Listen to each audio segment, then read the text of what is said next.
Oke, Assalamualaikum warahmatullahi wabarakatuh. Halo teman-teman semua, perkenalkan nama saya Gazi Kalkyautar. Saya di sini hendak menjelaskan terkait beberapa teori dalam public relation. Oke, yang pertama kita ada pembahasan terkait teori framing, kedua terkait teori image restoration, ketiga terkait teori informasi, keempat metateori dalam PR, kelima paradigma ekologi, keenam teori pinjaman dan khas public relation, yang ketujuh kategorisasi teori menurut Prof. Rahmat Kriantono. Oke, kita langsung saja ke bahasan ke pertama. Ini terkait teori framing. Asumsi dasar teori framing.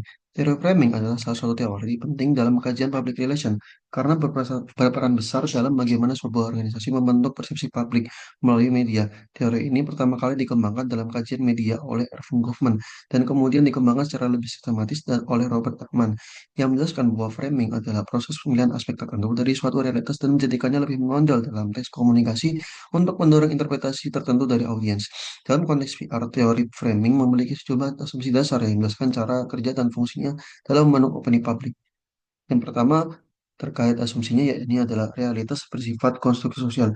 Asumsi utama framing adalah bahwa realitas tidak dipahami sebagai sesuatu yang objektif dan tetap, melainkan sebagai konstruksi sosial.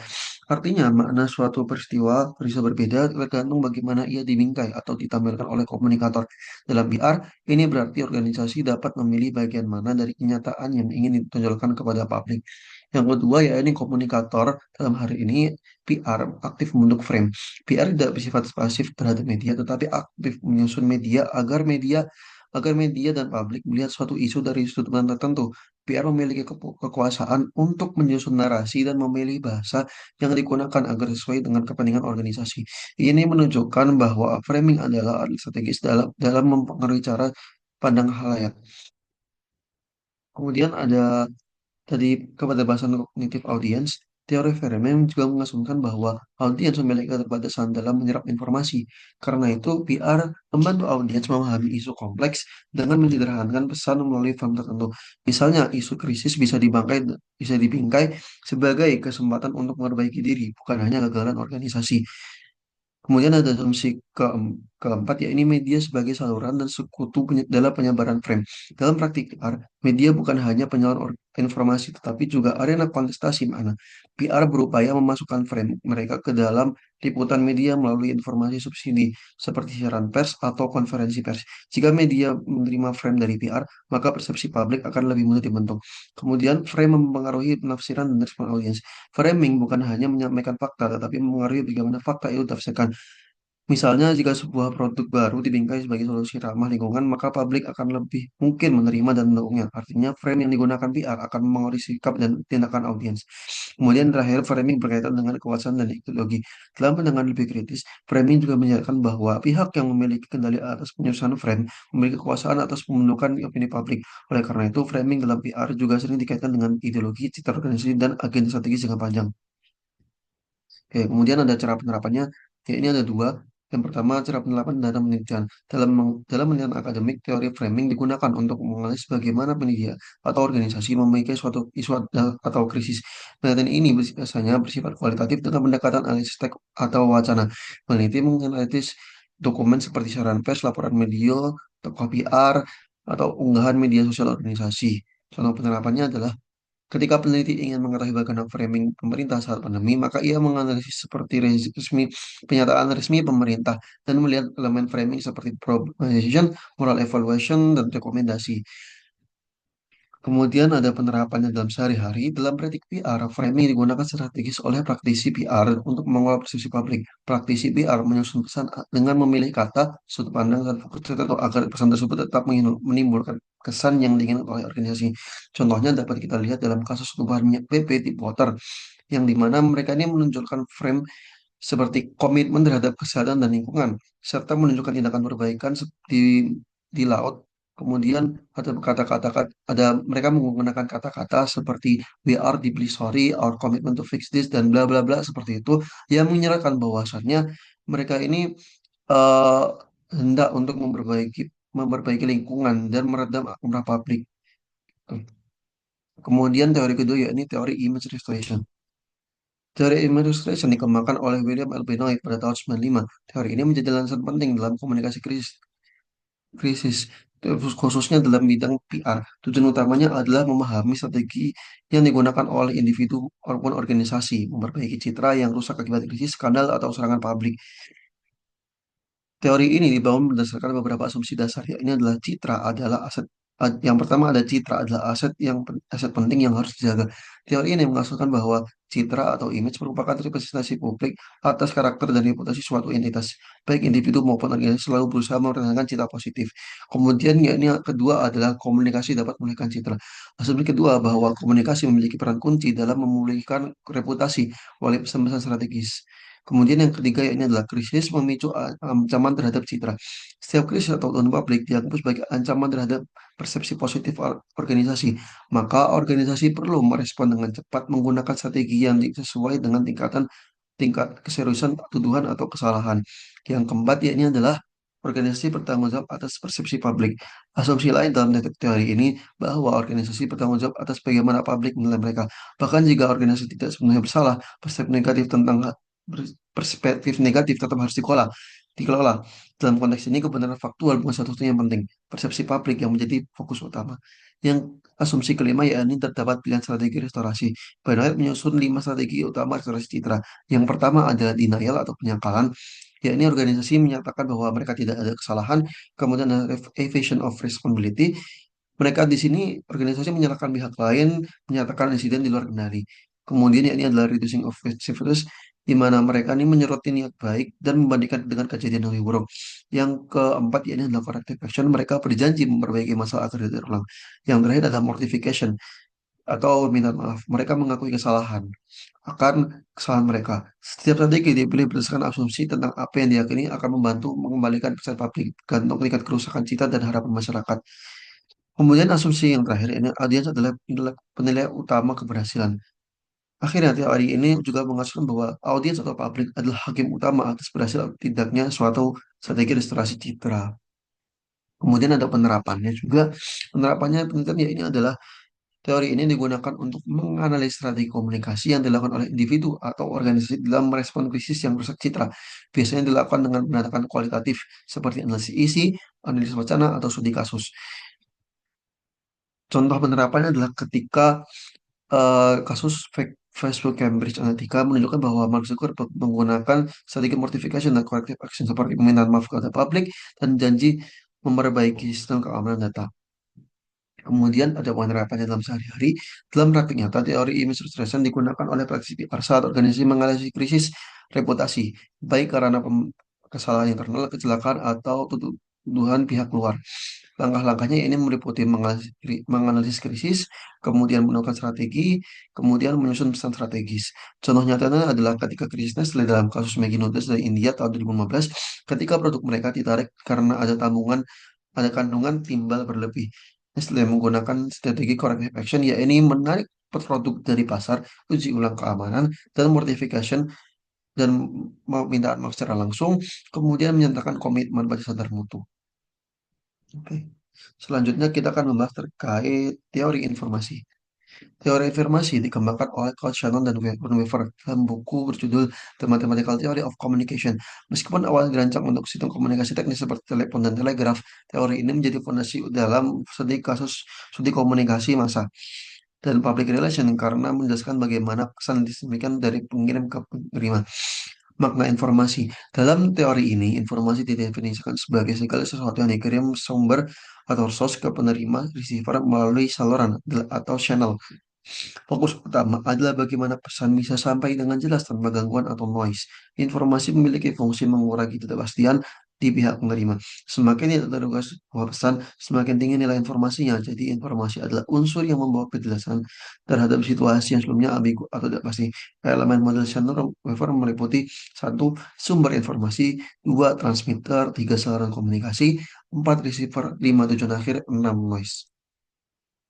Nah, ini ada pembahasan menarik terkait informasi, berita, dan hoax. Pertama adalah perbedaan antara informasi dan berita. Berdasarkan teori ini, informasi adalah isi atau muatan pesan yang bersifat mengurangi ketidakpastian, sedangkan berita adalah bentuk atau kemasan informasi yang sudah melalui proses jurnalistik. Berita disusun melalui seleksi, verifikasi, dan struktur naratif tertentu agar dapat dikonsumsi publik. Jadi tidak semua informasi adalah berita. Contoh, pengumuman internal perusahaan adalah informasi, tetapi bukan tentu berita. Sementara berita harus memenuhi nilai-nilai jurnalistik seperti akualitas, keamanan publik, dan verifikasi fakta. Kemudian ada pembahasan yang menarik juga, ya ini apakah hoax termasuk berita atau informasi? Dalam perspektif teori Shannon and Weaver, hoax tetap dianggap sebagai informasi karena ia adalah pesan yang dikirim dari pengirim ke penerima melalui saluran tertentu dan bisa mengurangi ketidakpastian. Namun, hoax bukanlah berita karena tidak memenuhi prinsip jurnalistik seperti akurasi dan verifikasi. Justru hoax adalah bentuk noise dalam sistem komunikasi karena menyebabkan distorsi informasi dan membingungkan penerimaan pesan. Dengan demikian, menurut Shannon and Weaver, hoax adalah informasi yang tidak valid dan berfungsi sebagai gangguan dalam proses komunikasi, bukan berita. Kemudian ada pembahasan berikutnya, yakni metateori dalam public relation. Metateori. Metateori adalah teori tentang teori dalam konteks PR. Metateori adalah kajian mendalam terhadap fondasi filosofis teori-teori PR seperti meliputi ontologi, epistemologi, dan aksiologi. Metateori membantu menilai kerangka berpikir dan landasan logis dari teori-teori yang digunakan dalam PR, serta menjelaskan perbedaan pendekatan dalam studi PR, seperti antara pendekatan positivistik dan interpretatif. Kemudian ada perkembangan juga, karena dulu ini PR bukan dianggap sebagai ilmu, tapi sebagai hal yang teknis, seperti siaran pers, relasi dengan media, dan untuk opini publik. Namun sejak 190-an, terutama setelah munculnya teori seperti excellence teori, PR mulai berkembang sebagai kajian ilmiah. PR mulai dipelajari melalui pendekatan akademik yang sistematis, berbasis riset, serta memiliki kerangka teoritis yang dapat diuji. PR sebagai ilmu dalam perspektif Raktima Thomas Kuhn. Thomas Kuhn dalam bukunya The Structures of Scientific Revolution menjelaskan bahwa ilmu tidak berkembang secara linear, tetapi melalui pergeseran paradigma. Paradigma adalah cara pandang atau kerangka berpikir dominan dalam suatu disiplin ilmu. Dalam konteks PR, kita bisa melihat paradigma seperti berikut. Yang pertama ada paradigma praktis yang dimana PR hanya dianggap sebagai hal komunikasi teknis. Kemudian ada paradigma positivistik. PR mulai diuji secara ilmiah melalui survei, eksperimen, dan pendekatan kualitatif. Kemudian ada paradigma interpretatif. PR mulai dilihat sebagai proses sosial yang dipengaruhi oleh konteks budaya, kekuasaan, dan nilai. Dalam kata lain, PR telah mengalami transisi dari identitas praktik menjadi identitas ilmu karena memiliki pertama teori-teori khas, kedua metode penelitian ilmiah, ketiga objek kajian yang jelas, tiga keempat ruang refleksi kritis terhadap peran sosialnya. Kemudian pembahasan berikutnya adalah paradigma ekologi. Paradigma ekologi merupakan salah satu pendekatan penting dalam kajian public relation modern. Paradigma ini dikatakan oleh Everett M. Rogers dalam kerangka teori komunikasi organisasi dan adaptasi terhadap lingkungan. Dalam konteks VR, paradigma ekologi menekankan bahwa organisasi tidak hidup dalam ruang kosong, melainkan berada dalam lingkungan sosial yang kompleks dan terus berubah. Konsep dasar paradigma ekologi. Paradigma ini melihat hubungan antara organisasi dan publik seperti hubungan antara makhluk hidup dan lingkungannya dalam sistem ekologi. PR dianggap sebagai sistem komunikasi yang bertugas membantu organisasi. Ada tiga poin, yaitu menyesuaikan diri dengan lingkungan eksternal dinamis, ketiga mengelola arus informasi dua arah, yang ketiga menjaga keseimbangan antara kepentingan internal organisasi dan eksternal. Dua proporsi utama paradigma menurut Everett Bridges ini adalah satu, PR membantu organisasi beradaptasi terhadap lingkungan yang terus berubah. Yang kedua, PR berperan sebagai sistem seleksi dini terhadap perubahan opini publik, rekognisi pemerintah, tekanan aktivis atau teman masyarakat. Kemudian, PR bertugas menjaga keseimbangan antara organisasi dan publik. Yang kelima, paradigma ekologi mengasumsi bahwa konflik antara organisasi dan publik pasti terjadi. PR berperan menyampaikan kebutuhan publik kepada manajemen organisasi. Kemudian ada implikasi etis dan strategis. Paradigma ekologi menekankan pentingnya keberlanjutan hubungan jangka panjang, bukan hanya komunikasi manipulatif. Oleh karena itu, PR yang berbasis paradigma ekologi akan lebih peka terhadap butuh sosial, menjalankan komunikasi yang transparan dan partisipatif, dan membangun hubungan saling menguntungkan antara organisasi dan publik. Kemudian terkait teori-teori pinjaman dan teori khas dari PR. Dalam perkembangan PR, teori-teori yang digunakan dibedakan menjadi kedua kategori utama, yakni teori khas dan teori pinjaman. Pertama kita akan bahas terkait teori khas. Teori khas adalah teori yang dikembangkan khusus dalam ranah PR berdasarkan pengamatan dan praktik komunikasi organisasi dengan publik. Teori ini lahir dari kebutuhan untuk menjelaskan secara ilmiah berbagai fenomena komunikasi yang unik dalam PR, seperti hubungan jangka panjang, citra, dan kepercayaan publik. Teori khas biasanya didasarkan pada studi empiris dalam konteks PR itu sendiri. Contohnya adalah teori excellent teori. Teori ini dikembangkan oleh James Economy dan Todd dan menjadi salah satu teori yang paling berpengaruh dalam studi PR modern. Excellence teori menyatakan bahwa PR yang efektif adalah yang menjalankan komunikasi dua arah simetris, yaitu komunikasi timbal balik antara organisasi dan publik yang saling menerkan dan beradaptasi. Model ini menekankan transparansi, partisipasi publik, dan profesionalisme PR sebagai fungsi manajemen strategis. Kemudian teori kedua adalah teori pinjaman. Teori pinjaman adalah teori yang asalnya bukan dari bidang PR, melainkan dari ilmu lain seperti sosiologi, psikologi, ilmu politik, atau ilmu komunikasi umum. Namun kemudian diadaptasi untuk menjelaskan fenomena dalam PR. Contohnya adalah kita di sini bisa menganalisis agenda setting teori. Teori ini dikembangkan oleh McCobb dan Shaw dalam kajian ilmu komunikasi dan media. Agenda setting menyatakan bahwa media tidak selalu memberitahu kita apa yang harus dipikirkan, tetapi apa yang penting untuk dipikirkan. Dalam konteks PR, teori ini digunakan untuk merancang strategi agar organisasi atau isu yang diangkatnya mendapat perhatian media termasuk ke dalam agenda publik. Misalnya dalam kampanye sosial, PR akan berupaya membuat isu seperti keselamatan kendaraan menjadi isu prioritas dan masyarakat. Kemudian yang urusan terakhir ini adalah kategori teori menurut Prof. Rahmat Irianto. Dalam karyanya Prof. Rahmat Irianto yang berjudul Teori Public Relation Perspektif dan Lokal Aplikasi Pemerintahan dan Praktik dari tahun 2015, Prof. Rahmat Irianto menyusun klasifikasi teori-teori PR guna memudahkan pemahaman serta penerapan teori-teori yang beragam dalam kajian tentang PR. Ia menyatakan bahwa meskipun teori sangat beragam, semuanya cenderung memiliki fokus atau unit analisis tertentu, baik itu pada aspek komunikasi maupun entitas yang terlibat di dalamnya. Pada teknologi tersebut, Prof. Rahmat Kriyono mengelompokkan teori-teori PR ke dalam beberapa kategori utama yang mewakili fokus domain dari masing-masing teori. Yang pertama yakni ada teori klasik. Teori ini mencakup teori-teori yang menjadi dasar pengembangan ilmu PR secara formal. Teori dalam kategori ini umumnya menjelaskan fungsi awal PR, khususnya mengenai relasi organisasi dengan media publik. Yang pertama yakni ada empat model PR oleh Kronik dan Han, terdiri dari model press entry, public information, two-way asymmetrical, dan two-way symmetrical. Yang kedua ini ada teori komunikasi persuasif milik Hofland, Yanis, dan Kelly, berakar dari psikologi sosial. Teori ini mempengaruhi praktik PR yang menekankan pada perubahan sikap publik dan persuasi. Kemudian yang kedua ini ada teori-teori hubungan. Fokus utama teori ini adalah membangun dan memelihara hubungan yang saling menguntungkan antara organisasi dan publik, menandai pergeseran dari pendekatan pesan ke pendekatan hubungan. Contohnya adalah teori manajemen hubungan yang dimana menyatakan bahwa inti PR adalah menciptakan relasi berkualitas dengan stakeholder, termasuk dengan kepercayaan, komitmen, dan kepuasan. Kemudian ada teori jaringan sosial, meskipun berasal dari sosiologi, teori ini digunakan dalam PR untuk memetakan jalur komunikasi dan pengaruh dalam jaringan sosial. Yang ketiga ya ini teori cita dan reputasi. Teori dalam kategori ini membahas bagaimana organisasi membangun, mempertahankan, atau memberikan persepsi publik dan evaluasi jangka panjang. Contohnya ada teori image restoration, teori manajemen reputasi. Yang dimana teori image restoration menjelaskan strategi komunikasi dalam memperbaiki citra saat terjadi krisis.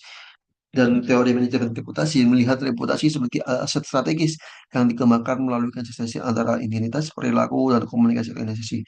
Yang keempat, ya, ini adalah teori-teori isu dan krisis. Kategori ini fokus pada bagaimana organisasi menangani isu-isu publik yang berpotensi menjadi krisis serta bagaimana merespon krisis yang telah terjadi secara strategis. Contohnya ini adalah situational crisis communication theory mengatakan bahwa respon komunikasi krisis harus disesuaikan dengan jenis krisis dan persepsi publik atas tanggung jawab organisasi. Kemudian ada teori manajemen isu menekankan pentingnya mendeteksi dan menangani isu sejak dini agar tidak berkembang sebagai krisis. Kemudian penilaian saya terhadap kategori Prof. Rahmat Kriantono, saya menilai klasifikasi ini sebagai kontribusi signifikan karena memberikan struktur konseptual yang jelas dan memudahkan mahasiswa maupun praktisi dalam memahami dan menerapkan teori PR sesuai konteksnya. Kategori-kategori ini juga mencerminkan evolusi PR dari pendekatan teknis menuju pendekatan strategis dan relasional. Selain itu, Prof. Rahmat Kriantono secara fleksibel mengkomodasi teori-teori khas dan pinjaman dalam satu kerangka, menunjukkan bahwa pendekatan akademik PR bersifat terbuka terhadap berbagai sumber keilmuan. Meskipun ada kemungkinan tumbang tindih antar kategori, hal ini wajar mengingat sifat interdisipliner dalam ilmu PR. Berikut ada daftar pustakanya. Oke, mungkin sekian dari saya. Apabila ada kurangnya, saya minta maaf. Saya harap teman-teman semua bisa menyerap ilmu yang ada di dalam ini. Sekian dari saya. Wassalamualaikum warahmatullahi wabarakatuh.